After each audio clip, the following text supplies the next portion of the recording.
നാളെ ഒരു സ്ഥലത്തൊരു പരിപാടിക്ക് വന്നപ്പോൾ ഉസ്താദ് ഒരു ആൺകുട്ടി ഉണ്ടാകാൻ വേണ്ടി ദ്വാരക്കൊണ്ട് പറഞ്ഞു. എന്തിനാ ഒരു ആൺകുട്ടി എന്നുള്ള ചോദ്യത്തിന് ഉത്തരം കറക്റ്റായിരിക്കണം. എന്തിനാ? മുതലിനെ അനന്തരെടുക്കാനല്ല, അതിൻ്റെ ആവശ്യമില്ല. വയസ്സാവുമ്പോൾ നോക്കാനല്ല, അതിൻ്റെ ആവശ്യമില്ല. പിന്നെന്തിനാ ആൺകുട്ടി?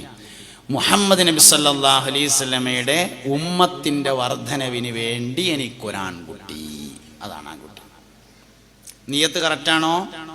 നൽകുന്നവന്റെയും വാങ്ങുന്നവന്റെയും ലക്ഷ്യം ഒന്നാണെങ്കിൽ തന്നിരിക്കും, ഉറപ്പല്ല തരുന്നുള്ള. ഒരാൾ പള്ളിപ്പണി എവിടെയുണ്ടെങ്കിൽ കൊടുക്കായിരുന്നു എന്ന് എഴുതിങ്ങാണ്ട് ഒരു 10,000 റുപ്യ ഇങ്ങനെ കയ്യിൽ പിടിച്ച് നടക്കുകയാണ്. അയാളോട് വിശ്വസ്തനായ ഒരാൾ ചെന്നിട്ട് പള്ളിപ്പണിക്ക് എന്തെങ്കിലും തരുമെന്ന് ചോദിച്ചാൽ അപ്പെടുത്തു കൊടുക്കൂലേ? നൽകുന്നവന്റെ ഉദ്ദേശവും വാങ്ങുന്നവന്റെ ഉദ്ദേശവും ഒന്നായാൽ ഉടനെ ലഭിച്ചിരിക്കും. അതുകൊണ്ട് ഒന്ന് നിയ്യത്ത് കറക്റ്റ് ചെയ്യണം. രണ്ടാമത്തെ ഒരു കാര്യം, മക്കളിൽ ബറക്കത്തുണ്ടാവാൻ രണ്ടാമത്തെ കാര്യം നല്ല ഒരു പേരിടണം എന്നതാണ്. പേര് ബറക്കത്തിന്റെ അടയാളാണ്. പേര് ബറക്കത്തിന്റെ വലിയ അടയാളാണ്. വലിയൊരു ഹോട്ടൽ ഉണ്ടാക്കിയിട്ട് നാളെ ഒരാൾ തട്ടുകട എന്ന് പേരിട്ടു. കൂരുത്തകട് എന്നല്ല, എന്താപ്പതിന് പറയാ. അവനെ കൊണ്ട് കഴിയും പോലെ ഒരു തട്ടുകട ഉണ്ടാക്കിയാണ്ട് വലിയ പേരിട്ടിക്കണമെങ്കിൽ തിരക്കേണ്ടായിരുന്നില്ല. പേരൊരിക്കലും ചെറുതാക്കി ഇടാൻ പറ്റൂല. അതന്നെ. നാളിപ്പോൾ ഒരാൾ എന്നോട് ഒരു ആൺകുട്ടി ഉണ്ടാകാൻ എന്താ ചെയ്യാന്ന് ചോദിച്ചപ്പോൾ ഞാൻ പറഞ്ഞു കൊടുത്തൊരു പണി എന്താ വെച്ചാൽ, എനിക്കൊരാൺകുട്ടി ഉണ്ടായാൽ മുഹമ്മദ് എന്ന് പേരിടും എന്ന് നീർച്ചയാക്കാൻ പറഞ്ഞു. അതിൻ്റെ കൂടെ വിളിക്കാൻ എന്തെങ്കിലും കൂട്ടിയിടുന്നതിന് കുഴപ്പമൊന്നുമില്ല, ഒറിജിനൽ മുഹമ്മദ് എന്നായാൽ മതി എന്നിടാൻ പറഞ്ഞു. നല്ല കാര്യമാണത്. നൽകുന്നവന്റെ ഉദ്ദേശവും വാങ്ങുന്നവന്റെ ഉദ്ദേശവും ഒന്നാവും. മുഹമ്മദ് നബി സല്ലല്ലാഹു അലൈഹി വസല്ലമയെ എന്തെങ്കിലും ഒരു വിഷയത്തിന് മുമ്പ് വെച്ചാൽ നടക്കും, ഉറപ്പാണ്. ലോകത്ത് എന്തെങ്കിലും നടന്നിട്ടുണ്ടെങ്കിൽ അത് നബി തങ്ങളെ മുമ്പിൽ വെച്ചുകൊണ്ട് മാത്രമേ നടന്നിട്ടുള്ളൂ സല്ലല്ലാഹു അലൈഹി വസല്ലം. അതുകൊണ്ട് മക്കളിൽ ബർക്കത്തുണ്ടാവാൻ ഒന്നാമത്തത് ലക്ഷ്യം കറക്റ്റായിരിക്കണം. രണ്ടാമത്തേത് നല്ല പേരിടണം. പേരിനനുസരിച്ചാണ് ബർക്കത്തുണ്ടാവുക. ഇപ്പോ അബൂബക്കർ സിദ്ദീഖ് റളിയല്ലാഹു അൻഹുവിന്റെ പേരായിക്കോട്ടെ എൻ്റെ കുട്ടിക്ക് എന്ന് എഴുതിങ്ങാണ്ട് ഒരാൾ അബൂബക്കർ എന്ന് പേരിട്ടു എന്ന് വിചാരിക്കുക. ഏറ്റവും ചുരുങ്ങിയത് ജോയിന്റ് സെക്രട്ടറി എങ്കിലും ആവും. നിങ്ങൾ എന്തിനാ ചിരിച്ചതെന്ന് എനിക്കറിയാം, നിങ്ങൾ എന്തിനാ ചിരിച്ചതെന്നൊക്കെ എനിക്കറിയാം. ഏറ്റവും ചുരുങ്ങിയത് ജോയിന്റ് സെക്രട്ടറി ആവും. ജനറൽ സെക്രട്ടറി ആയില്ല എന്ന് വിചാരിക്കുക, പ്രസിഡന്റും ആയില്ല, ഏറ്റവും ചുരുങ്ങിയത് ജോയിന്റ് സെക്രട്ടറി അല്ലെങ്കിൽ വൈസ് പ്രസിഡന്റ്. ഓർമ്മത്താലോ, പേര് വലിയ പ്രധാനപ്പെട്ട ഘടകമാണ്. മുമ്പൊക്കെ നമ്മളിങ്ങനെ ഒരു നാട് പരിശോധിച്ചാൽ ഒരു 10 പേരാണ്ട് തിരഞ്ഞാൽ ഒരാളെ പേര് മുഹിയുദ്ദീൻ ഉണ്ടാവും, അല്ലെങ്കിൽ മൊയ്തുണ്ടാവും, കുഞ്ഞീദീൻ ഉണ്ടാവും, മീദീൻ കുട്ടി ഉണ്ടാവും. ഒക്കെ അസലൊന്നാണ്. അത് നമ്മളെ പഴയ ആൾക്കാർ കുറച്ചൊരു മലയാളം കൂട്ടിയിട്ടിട്ടപ്പോൾ അങ്ങനെ ആയതാണ്. അതിന് കുഴപ്പമൊന്നുമില്ല. സംഗതി അസല് മുഹിയുദ്ദീനാണ്. ഒരു 10 പേരാ മുഹിയുദ്ദീൻ ഷെയ്ഖിന്റെ പേര്. പേരുകൾക്ക് വലിയ പ്രാധാന്യമുണ്ട്. അതിനിപ്പോൾ കുട്ടികൾക്ക് പേരിനോടത്ത് മാത്രമല്ല, സൂപ്പർ മാർക്കറ്റിന് പേരിടുമ്പോഴും പ്രധാനം തന്നെയാണ് പേര്. ഹോട്ടലിന് പേരിടുമ്പോഴും പ്രധാനമാണ്, കമ്പനിക്ക് പേരിടുമ്പോഴും പ്രധാനമാണ്. ഒരു മനുഷ്യനെ കണ്ടാൽ ആദ്യം ചോദിക്കുക എന്താ എൻ്റെ പേര് എന്നാണ്. പേരപ്പം ഉദ്ദേശത്തിനനുസരിച്ചുള്ള പേരുണ്ടായിരിക്കണം. ഉദ്ദേശം സിറാത്ത് വാലം കിടക്കുമ്പോൾ കയ്യമ്മ പിടിക്കണം എന്നാണ്. പേരതിനനുസരിച്ച് അല്ലെങ്കിൽ സംഗതി നടക്കൂല. ഉദ്ദേശം ഹാഫിളാക്കണം എന്നാണ്.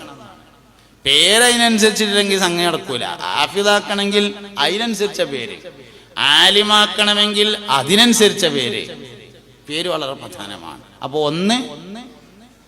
ഒന്ന് നബി സല്ലല്ലാഹു അലൈഹി വസല്ലമ തങ്ങളെ മനസ്സിൽ വിചാരിക്കണം. 2 നല്ല പേരിടണം. മൂന്നാമത്തേത് ഹലാലും തൊയ്യുമായ ഭക്ഷണം കഴിക്കാൻ കൊടുക്കണം.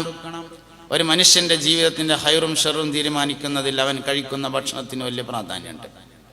അതുകൊണ്ട് ഹലാലും തൊയ്യുമായ ഭക്ഷണം കൊടുക്കണം.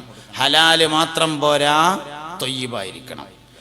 എല്ലാ ഹലാലുകളും തൊയ്യിബല്ല, എല്ലാ തൊയ്യിബുകളും ഹലാലാണ്.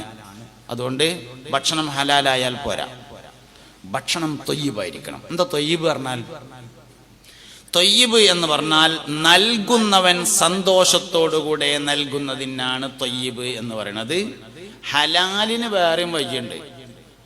ഹലാല് എന്ന് പറഞ്ഞാൽ ഇപ്പൊ പലതും ഉണ്ട്. ഇപ്പോ ജീവൻ നിലനിർത്താൻ വേണ്ടി പന്നിമാംസം കഴിക്കൽ ഹലാലാവും, തൊയ്യിബാവൂല. അപ്പൊ ഹലാല് വേറെയാണ്, തൊയ്യിബ് വേറെയാണ്. തൊയ്യിബ് നൽകുന്നവൻ മനസ്സറിഞ്ഞ് സന്തോഷത്തോടുകൂടെ നൽകുന്നത്. അതാണ് സഹയ്യിന്റെ ഭക്ഷണത്തിൽ ശിഫയുണ്ടാകുമെന്ന് പറയാൻ കാരണം. ധർമ്മിഷ്ഠന്റെ ഭക്ഷണത്തിൽ ശിഫയുണ്ടാകുമെന്നാണ്. ചില നാട്ടിൽ നമ്മൾ എന്തെങ്കിലും പരിപാടിക്കൊക്കെ ചെന്നിട്ട് ഭക്ഷണം കഴിക്കാൻ വീട്ടിൽ ചെന്നാൽ ആൾക്കാർ പറയും, ഇവിടെ എന്ത് പരിപാടി ഉണ്ടായാലും ഉസ്താദെ ഭക്ഷണം മൂപ്പര കൊടുക്കാൻ നല്ലോണം പള്ളറച്ചും പിന്നെ കുറച്ചും തിന്നിട്ട് വേണമെങ്കിൽ പെരേക്കും കൊണ്ടാവാം. എന്തേ? ധർമ്മിഷ്ഠൻ്റെ ഭക്ഷണത്തിൽ ശിഫയുണ്ടായിരിക്കും. അതേസമയത്ത് പിശുക്കൻ്റെ ഭക്ഷണത്തിൽ രോഗമുണ്ടാവും. അത് ഹോട്ടലിൽ നിന്നാണെങ്കിലും അങ്ങനെ തന്നെയാണ് കേട്ടോ, കായൊടുത്ത് നിന്നാണെങ്കിലും അങ്ങനെ തന്നെയാണ്. ചില ഹോട്ടലിൽ നിന്ന് ഭക്ഷണം കഴിച്ചാൽ നല്ല ഭക്ഷണം നമ്മൾ പറയും. ചിലർന്ന് ഭക്ഷണം കഴിച്ചാലോ എന്തോ ഒരു കുരുത്തക്കെട്ടുള്ള മാതിരി തോന്നുന്നുണ്ട്, കായൊക്കെ ചിലവായിട്ടുണ്ടാവും. അങ്ങനെയാണ് ഹോട്ടലിലും ഉണ്ടാവും, അത് എല്ലായിടത്തും, ബേക്കറിയിലും ഉണ്ടാവും, വെള്ള കച്ചവടം ചെയ്യുന്നിടത്തും ഉണ്ടാവും, എല്ലായിടത്തും ഉണ്ടാവും. അതുകൊണ്ട് ഭക്ഷണം ഹലാലായാൽ പോരാ, ഭക്ഷണം തയ്യിബായിരിക്കണം. നമ്മൾ കഴിക്കുന്നതും നമ്മളൊക്കെ കൊടുക്കുന്നതും. മക്കളിൽ ബറക്കത്തുണ്ടാണെങ്കിൽ നാലാമത്തെ കാര്യം, മക്കളിൽ ബറക്കത്തുണ്ടാവാൻ നാലാമത്തെ കാര്യം ദീനിയും ദുന്യവിയുമായ ഇൽമ് പഠിപ്പിക്കണം. ജീവിക്കാൻ ആവശ്യമായതും ഒപ്പം മുസ്ലിമാകാൻ ആവശ്യമായതും. അല്ലെങ്കിലും വിദ്യാഭ്യാസം എന്ന് പറഞ്ഞാൽ മുസ്ലിമായി ജീവിക്കാൻ ആവശ്യമായ വിവരമാണ് ഇസ്ലാമിൻ്റെ കാഴ്ചപ്പാടിലെ വിദ്യാഭ്യാസം. ഒന്ന് മുസ്ലിമാവണം, രണ്ട് ജീവിക്കാൻ പറ്റണം. മുസ്ലിമായി ജീവിക്കാൻ പറ്റുന്ന അറിവുകൾ. ജീവിക്കാൻ പറ്റുന്നുണ്ട്, മുസ്ലിമാവാൻ പറ്റണില്ലെങ്കിൽ പറ്റൂല.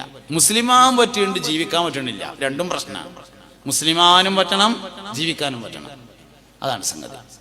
അപ്പൊ മുസ്ലിമായി ജീവിക്കാൻ ആവശ്യമായ ദീനിയും ദുന്യവിയുമായ ഇൽമ് പഠിപ്പിക്കണം എന്നതാണ്.